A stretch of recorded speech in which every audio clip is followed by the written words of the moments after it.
అయోధ్య పాత్రుడి దగ్గర నుంచి తట్టుకోలేవు, నువ్వు దాంట్లో కొట్టకపోతావు ప్రవాహంలో.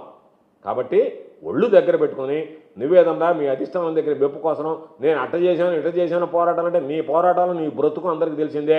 ఆ జెండాలన్నీ తెలిసిపోయి వాళ్ళ దగ్గర సిమ్ కార్డ్ దగ్గర నుంచి అందరి దగ్గర ఆ ధర్మల విద్యుత్ కెమెరాల వాళ్ళ దగ్గర డబ్బులు కలెక్ట్ చేసే బ్రతుకు నీ బ్రతుకు. పోరాటాల పేరుతో రైతుల పేరుతో అడ్డం పెట్టి దోచుకునేటువంటి నువ్వు ఇది సరైనటువంటి పద్ధతి కాదు నాయన. నువ్వు ఎందుకు మాట్లాడడం? శక్తికి మించి మాట్లాడమాక. 400 మంది రౌడీలు నీ బండబడ నేను కొట్టడానికి నేను తీసుకుపోవడానికి 400 మంది రౌడీలు కావాలన్నా తెలియదా? పాపం అసెంబ్లీలో నౌకర వాళ్ళు అవరే ఈడి మొహం ఈడి అంతరా పాపం గట్టిగా ఫ్యాన్ వేస్తే గాలికి ఎగిరిపోయేవాడు నువ్వా? నీకు సీట్ బెల్ట్ వేసి ఫ్యాన్ వేయాలనే, గట్టిగా ఫ్యాన్ వేసినా కూడా కష్టం నేను తట్టుకోవడం.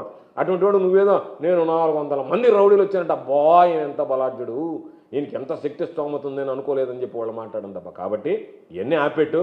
ఇప్పటికైనా నువ్వు కళ్ళు తెరువు. నువ్వు ఏ విధంగా దోచుకుంటున్నావో నీకు సంబంధించినటువంటి వ్యక్తులు అదేవిధంగా విధ్వంస పాలనకు శ్రీకారం చుట్టారు.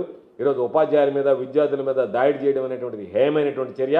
కనీసం సోమిరెడ్డి నోటికి భయపడకుండా, సోమిరెడ్డి అరుపులకు యాపాలకి భయపడకుండా